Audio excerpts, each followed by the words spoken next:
നമസ്കാരം പ്രിയമുള്ളവരെ, ആസാദിയുടെ global news ഡെസ്കിലേക്ക് എല്ലാ മാന്യപ്രേക്ഷകരെയും സ്വാഗതം ചെയ്യുകയാണ്. അൽജോ കഴിഞ്ഞ ദിവസം പാമ്പ് കടിയേറ്റ് മരിച്ച ആ 8 വയസ്സുകാരൻ കുരുന്ന്, അവൻ്റെ ശവസംസ്കാരം കഴിഞ്ഞ ദിവസം കഴിഞ്ഞു.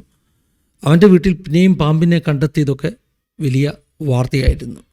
എന്താണെങ്കിലും ആ മകൻ്റെ മൂത്ത സഹോദരൻ 10 വയസ്സുള്ള അനോഷിൻ്റെ നിലയിൽ പുരോഗതി ഉണ്ടെന്നൊക്കെ നമ്മൾ കേൾക്കുന്നു. അതൊക്കെ സന്തോഷമുള്ള ഒരു കാര്യമാണ്.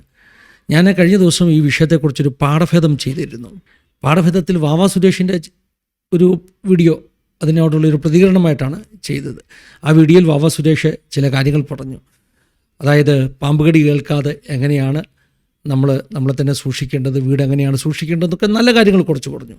പക്ഷേ എന്നാൽ അദ്ദേഹം എപ്പോഴും ഈ പാമ്പിനെ വിളിക്കാൻ ഉപയോഗിക്കുന്നൊരു പേരുണ്ട്, അതിഥി എന്ന പേര്.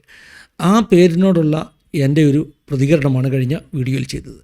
ആ വീഡിയോ കണ്ടിട്ട് ചിലരൊക്കെ എന്നോട് ചോദിച്ചു, വാവാ സുരേഷിനോടുള്ള ആ പ്രതികരണം എന്തുകൊണ്ടാണ് അത്തരത്തിൽ അല്പം വിഷമത്തോട് നിരാശയോടു കൂടിയൊക്കെ ആയിപ്പോയത്, അദ്ദേഹത്തെ അപ്രീഷിയേറ്റ് ചെയ്യില്ലേ ചെയ്യേണ്ടത്. വാവാ സുരേഷ് ചെയ്യുന്ന ആ പാമ്പ് പിടുത്ത അത് ഒത്തിരി പേരെ സഹായിക്കുന്നുണ്ടെന്നുള്ളത് ശരിയാണ്. പക്ഷേ അദ്ദേഹം പാമ്പുകളെ അതിഥികൾ എന്ന് വിളിക്കുമ്പോൾ പാമ്പുകൾക്ക് ഒരു ക്ഷുദ്രജീവിയുടെ സ്ഥാനത്ത് നിന്ന് ഒരു സ്ഥാനക്കയറ്റമൊക്കെ കൊടുക്കുമ്പോൾ പറ്റുന്ന ഒരു അപകടം, സമൂഹം അതിനെ നോക്കിക്കാണുന്ന ഒരു രീതി മാറുന്നു. അത് പ്രശ്നങ്ങൾ കൂടുതൽ വഷളാക്കുന്നു.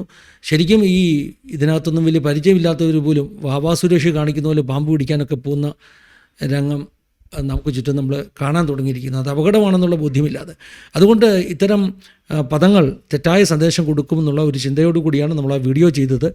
ഞാൻ ഇന്ന് ആ വാവാ സുരേഷ് പറയുന്ന ആ പർട്ടിക്കുലർ പദം ഉൾപ്പെടുന്ന വീഡിയോ ഒന്ന് കാണിക്കുകയാണ്. അതോടൊപ്പം തന്നെ നോർത്ത് ഇന്ത്യയിൽ വാവാ സുരേഷിനെ പോലെ, നോർത്ത് ഇന്ത്യയുടെ വാവാ സുരേഷ് എന്ന് വേണമെങ്കിൽ പറയാം, സർപ്പബന്ധു JP യാദവിനുണ്ടായ ആ ഒരു അനർത്ഥം, അദ്ദേഹത്തിൻ്റെ ജീവൻ നഷ്ടപ്പെട്ട സംഭവം, ആ വീഡിയോയും കൂടെ ഒന്ന് കാണിക്കാം. എങ്കിൽ മാത്രമേ ഇതിൻ്റെ ഗൗരവം നമ്മുടെ പ്രേക്ഷകർക്ക് മനസ്സിലാകുകയുള്ളൂ. സത്യം പറഞ്ഞാൽ ഞാൻ എപ്പോഴും പറയാറുള്ളതാണ്, കുഞ്ഞുമക്കളെ നിങ്ങൾ ശ്രദ്ധിക്കണം.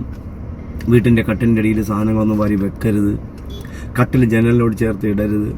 കട്ടിൽ ചുവരിനോട് ചേർത്ത് ഇടരുത്. ചുവരിൽ നിന്ന് ഒരു 6 ഇഞ്ച് 9 ഇഞ്ചെങ്കിലും അകലത്തിലേ കട്ടിലിടാൻ പാടുള്ളൂ. എത്ര സ്ഥല പരിമിതിയാണെങ്കിൽ തന്നെയും നമ്മൾ കട്ടിൽ ചുവരോട് ചേർത്തിടരുതെന്ന് പറയാറുണ്ട്.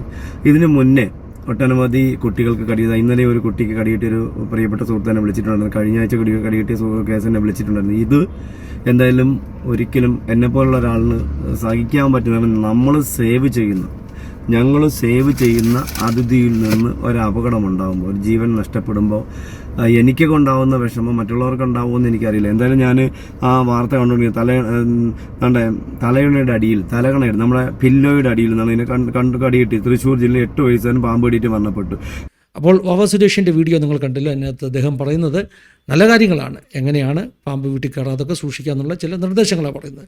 പക്ഷേ അവസാനം പറഞ്ഞ ആ ഒരു വാക്ക്, ഞങ്ങൾ സേവ് ചെയ്യുന്ന അതിഥിയിൽ നിന്ന് ഒരപകടമുണ്ടാകുമ്പോൾ, ഒരു ജീവൻ നഷ്ടപ്പെടുമ്പോൾ, ഞങ്ങളൊക്കെ രക്ഷിക്കാൻ ശ്രമിക്കുന്ന ഈ അതിഥികൾ അവയുടെ കടിയേറ്റ് ഒരു കുഞ്ഞ് മരിച്ചു എന്ന് കേൾക്കുമ്പോൾ സത്യത്തിൽ രക്ഷിക്കാൻ ശ്രമിക്കുന്ന അതിഥികൾ എന്ന പദം ഒഴിവാക്കുക. പാമ്പെന്ന് വിളിച്ചോ, അല്ലെങ്കിൽ മൂർഖനെന്നോ അണലിയെന്നോ ഒക്കെ വിളിച്ചോ, പക്ഷേ ഇതിനെ സ്നേഹത്തോടുകൂടെ കണ്ട് ഇത് സ്നേഹിക്കപ്പെടേണ്ട ഒന്നാണെന്നൊക്കെയുള്ളൊരു ചിന്ത പടർത്തുമ്പോൾ വലിയ ഒരു തെറ്റായ സന്ദേശമാണ് നമ്മൾ കൊടുക്കുന്നത്. ക്ഷുദ്രജീവിയാണ്, മനുഷ്യന് അപകടമാണ്. പ്രത്യേകിച്ചും ഈ പാമ്പ് പിടിക്കാൻ പോകുന്നവരൊക്കെ ഇതിനെ എടുത്ത് പ്രകടനങ്ങൾ നടത്തുക, ഉമ്മ കൊടുക്കുക, ആളുകളുടെ മുമ്പിൽ അഭ്യാസങ്ങൾ കാണിക്കുക, ഇതൊക്കെ തെറ്റായ കാര്യങ്ങളാണ്, അശാസ്ത്രീയമാണ്. ഈ നോർത്ത് ഇന്ത്യയിലുള്ള JP യാദവിന് അതാണ് സംഭവിച്ചത്. ഞാൻ ഇതിൻ്റെ സൈഡിലായിട്ട് JP യാദവിൻ്റെ ആ വീഡിയോയും കൂടെ അങ്ങ് കാണിക്കുകയാണ്. ഞാൻ ഈ കാര്യങ്ങൾ പറയുമ്പോൾ തന്നെ JP യാദവ് ഒരു പാമ്പ് പിടിക്കാൻ ചെല്ലുന്നു. അദ്ദേഹം ഒരു മൂർഖൻ പാമ്പിനെ പിടിക്കുന്നു. പിടിച്ച ശേഷം അദ്ദേഹം കുറേ അഭ്യാസങ്ങളൊക്കെ കാണിക്കുന്നു, പാമ്പിന് ഉമ്മ കൊടുക്കാനൊക്കെ ശ്രമിക്കുന്നു. അങ്ങനെ അഭ്യാസങ്ങൾ തുടർന്നുകൊണ്ടിരിക്കുമ്പോൾ ഒരു നിമിഷത്തെ അശ്രദ്ധ എന്ന വണ്ണം JP യാദവിൻ്റെ കൈക്ക് പാമ്പിൻ്റെ കടി കൊള്ളുന്നു. കടി കൊണ്ടു അദ്ദേഹം പിന്നെ പാമ്പിനെ തടത്തന്നെ ഇട്ടിട്ട് തൻ്റെ മോതിരമൊക്കെ ഊരി മാറ്റുന്നു. പിന്നെ കുറച്ച് കഴിഞ്ഞപ്പോൾ ഒരു തുണി വെച്ച് കെട്ടുകയൊക്കെ ചെയ്തു. പക്ഷേ പാമ്പ് വഴി കിടക്കുകയാണ്. നാട്ടുകാർ കൂടി നിൽക്കുകയാണ്. നാട്ടുകാർ JP യാദവിനെ ഈ പറഞ്ഞ പാമ്പ് കടിച്ചിട്ട് പോലും സഹായിക്കാൻ പോലും അടുത്തേക്ക് വരുന്നില്ല. എല്ലാവരും ഇങ്ങനെ വട്ടത്തിൽ ഭയന്ന് മാറി നിൽക്കുകയാണ്. ഇപ്പോൾ JP യാദവിൻ്റെ ഉത്തരവാദിത്തമാണ് പാമ്പിനെ ഒരു കുപ്പിക്കകത്ത് കയറ്റിയേ പറ്റത്തുള്ളൂ. അദ്ദേഹം ഒരു ബോട്ടിലൊക്കെ ആവശ്യപ്പെടുന്നുണ്ട്. അങ്ങനെ ആളുകൾ ഒരു ബോട്ടിലൊക്കെ എറിഞ്ഞു കൊടുക്കുന്നു. അപ്പോഴേക്കും ഈ മനുഷ്യൻ തളർന്നു കേട്ടോ. ഈ മനുഷ്യൻ ആ ബോട്ടിൽ പാമ്പിനെ കയറ്റുവാൻ ശ്രമിക്കുമ്പോൾ തന്നെ തറയിലിരുന്ന് വളരെ ക്ഷീണിതനാണ്. കാരണം പാമ്പിൻ്റെ വിഷം വ്യാപിച്ചുകൊണ്ടിരിക്കുകയാണ്. എന്ത് ദാരുണമായ ഒരു കാഴ്ചയാണ്. അല്പസമയങ്ങൾ കഴിയുമ്പോൾ ഈ പാമ്പിനെ പൂർണ്ണമായി ബോട്ടിലിൽ കയറ്റുവാൻ അദ്ദേഹത്തിന് കഴിയുന്നില്ല. അതിനു മുമ്പേ അദ്ദേഹം സൈഡിലേക്ക് ബോധക്ഷയം സംഭവിച്ച് വീഴുകയാണ്. അതൊക്കെ വളരെ ദാരുണമാകുന്ന ഒരു കാഴ്ചയാണ്. പാമ്പ് കുപ്പിയിൽ നിന്ന് രക്ഷപ്പെടുന്നു. പിന്നെ കുറേ നേരം പാമ്പ് വഴി കിടക്കുകയാണ്. ജെബി യാദവ് മരിച്ചു കേട്ടോ. സർപ്പബന്ധു എന്നായിരുന്നു അദ്ദേഹത്തെ അറിയപ്പെടുന്നത്. ഈ സർപ്പത്തിന് പ്രത്യേകിച്ച് ബന്ധുതയൊന്നുമില്ല, സ്നേഹമൊന്നുമില്ല. അതിഥി എന്നോ ഞാൻ സർപ്പത്തിൻ്റെ ബന്ധുവാണെന്ന് പറഞ്ഞുകൊണ്ട് സർപ്പം ആരെയും സ്നേഹിക്കാൻ പോകത്തില്ല. ഇത് കടിച്ചാൽ എന്തു ചെയ്യും? ആൾ മരിക്കും. അതുകൊണ്ട് ഈ പാമ്പിനെ പിടിക്കാൻ പോകുന്നവർ ശാസ്ത്രീയമായിട്ട് മാത്രമേ ഇതിനെ കൈകാര്യം ചെയ്യാവുള്ളൂ. ഇതിന് ട്രെയിനിങ് കിട്ടിയവർ മാത്രമേ ഇത് ചെയ്യാവുള്ളൂ. ഒരുപക്ഷെ അടിച്ചു കൊല്ലാൻ ശ്രമിക്കുമ്പോൾ പോലും പാമ്പിൻ്റെ കടിയേക്കാൻ സാധ്യതയുണ്ട്. അതുകൊണ്ട് ഈ അടിച്ചു കൊല്ലാൻ ശ്രമിക്കുക അല്ലെങ്കിൽ അടിച്ചു കൊല്ലുക എന്നൊക്കെ നമ്മുടെയൊക്കെ വീഡിയോയുടെ താഴെ ആളുകൾ വന്ന് കമൻ്റ് ഇടും. പാമ്പിനെ കണ്ടാൽ അന്നേരം അടിച്ചു കൊല്ലുക ചെയ്യേണ്ടത്. പക്ഷേ അടിച്ചു കൊല്ലാൻ പോകുന്നവർ പോലും പാമ്പ് കടിയേറ്റ് മരിക്കാൻ സാധ്യതയുണ്ട്. അതുകൊണ്ട് ട്രെയിൻഡായിട്ടുള്ള ആളുകളെ വിളിച്ച് വളരെ സുരക്ഷിതമായി ശാസ്ത്രീയമായി ഇതിനെ റിമൂവ് ചെയ്യുക. ബാക്കി എന്താണെന്നുള്ളത് ഗവൺമെൻറ് ചെയ്യട്ടെ എന്നുള്ളതാണ് ശരിയായൊരു പോംവഴി. ഈ നമ്മുടെ ആസാദിയുടെ ടെസ്റ്റിമണി സെഷൻസിൽ ഒരു പാസ്റ്ററുടെ സാക്ഷ്യം വന്നിരുന്നു. അദ്ദേഹം ഒരു പാമ്പിനെ അടിച്ചു കൊന്ന ശേഷം ആ പാമ്പിനെ ഒരു കുപ്പിക്കകത്ത് കയറ്റുമ്പോൾ അദ്ദേഹം പണ്ട് ഈ വാവ സുരേഷിൻ്റെ തൊട്ടൊക്കെ പാമ്പിനെ പിടിച്ചിട്ടുള്ളൊരു ധൈര്യമുണ്ട്. അങ്ങനെ അടിച്ചു കൊന്ന പാമ്പിനെ ഏതാണ്ട് ഒരു കുപ്പിക്കകത്ത് കയറ്റുമ്പോൾ പാമ്പ് പൂർണ്ണമായി ചത്തിട്ടില്ലായിരുന്നു. പാമ്പ് തലയുയർത്തി അദ്ദേഹത്തെ കടിച്ചു. പിന്നീട് മാസങ്ങൾ അദ്ദേഹത്തിന് ICUയിലൊക്കെ ആയിട്ട് കിടക്കേണ്ടി വന്നു. ശരീരത്തിൻ്റെ ഒരു ഭാഗം തളർന്നുപോയി.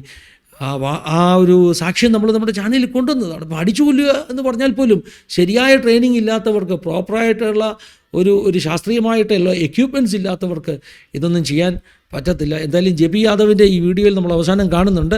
നാട്ടുകാരെല്ലാം കൂടി പിന്നെ ഈ പാമ്പിനെ ചാക്കിലും കുപ്പിയിലും കയറ്റാൻ ശ്രമിക്കുകയാണ്. ഒരു വേള ചാക്കിൻ്റെ അകത്ത് പാമ്പ് കയറിയതാണ്. പക്ഷേ ഇവരൊന്നും പ്രാക്ടീസ്ഡ് ആയിട്ടുള്ള ആളുകളല്ല. പിന്നെ ചാക്കിൽ നിന്ന് പാമ്പ് പിന്നെയും ചാടിപ്പോയി.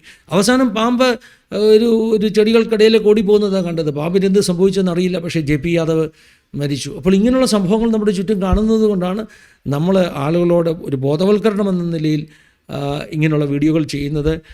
ജെബി യാദവ് ആണെങ്കിലും ഈ പറഞ്ഞ വാവ സുരേഷ് ആണെങ്കിലും ഇവരൊക്കെ ആണെങ്കിലും പാമ്പിനെ പിടിക്കുന്നത് ആളുകൾക്ക് ഉപകാരമാണ്. പക്ഷേ അത് അപകടകരമാണ്. ഈ വസ്തു അതിഥിയല്ല, സർപ്പം നമ്മുടെ ബന്ധുവല്ല, മറിച്ച് ഇതൊരു ക്ഷുദ്രജീവിയാണ്.